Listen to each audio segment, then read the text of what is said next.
আমি মশাতুয়ার দক্ষিণ পাড়া রবিউল হোসেন। আমার এখন ঘর নাই, আল্লাহর বাস্তে আপনারা।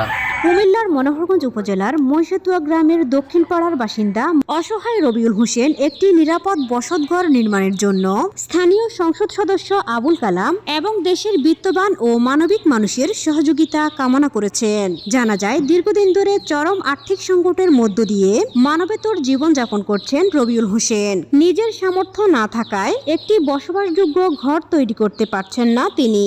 বর্তমানে তিনি পরিবার নিয়ে অনিরাপদ পরিবেশে বসবাস করছেন, যা বর্ষাকাল সহ বিভিন্ন সময়ে চরম দুর্ভোগের কারণ হয়ে দাঁড়ায়। রবিউল হোসেন বলেন, আমি অত্যন্ত অসহায়, নিজের একটি ঘর নির্মাণ করার মতো আর্থিক সামর্থ্য নেই।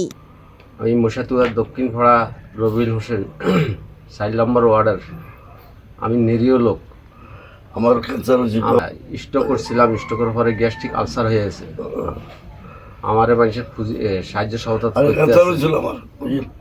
আমার এই মানুষের সাহায্য সহযোগিতা করতে আছে। তাকে সাহায্য সহযোগিতার উপরে আমি চলিয়ে আল্লাহ সালায়ার। আমার এখন ঘর নাই, আল্লাহর বাস্তে আপনারা সরকারের এমপি সাহেব সরকার হিসাবে আমি আপনার কাছে আবেদন রাখলাম, আমার এখন ঘর করে দিবেন। আমরা এখন ঘরের আবেদন করলাম আপনার কাছে। আপনারা মানুষের সাহায্য সহযোগিতা করে, এই সাহায্য সহযোগিতা আমি ডাক্তার কবিরাজ, আমার ছেলে মেয়ে 3 আমি বহুত কষ্টের মধ্যে আছি।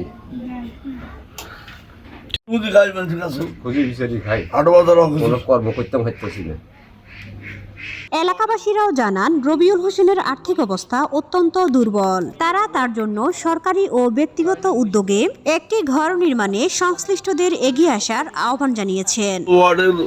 রবিউল হোসেন গরিব মানুষ, খুঁজি রুজি খায়, তার অসুখ, তার ক্যান্সার হয়েছিল, ক্যান্সার হয়ে এখন আছে, বহুত অবস্থা খারাপ। তাকে সাহায্য, তার ঘরটা ভাঙা, এই হিসাবে আপনার কাছে সাহায্য। আমি 4 নম্বর ওয়ার্ডের সভাপতি ঘোষণা করলাম। মহিষাতুয়া গ্রামের 4 নম্বর ওয়ার্ডের রবিউল হোসেন গরিব মানুষ, তাকে আপনারা সাহায্য করিয়েন।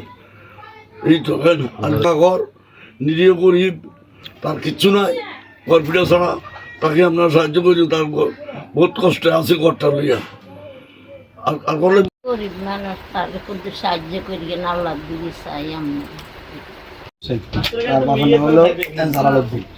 অনেক অসহায় মানুষ, এর অনেক কষ্টটা আছে গরিব মানুষদের। তাহলে একটা ঘর করে দেওয়ার জন্য মানে অনুরোধ করা যাচ্ছে সরকারের কাছে এটাই। আর কাউকে যাওয়ার জন্য কেটে যেতে পারে, গরিব নাই এমন অবস্থায় আছে। 6 নং মহিষাতুয়া ভাইয়া, থাকার মতো একটা বসতঘর যদি করে দিতেন ভালো। এনে একজন অসহায়, নিজের ঘর করে এই সামর্থ্য নেই।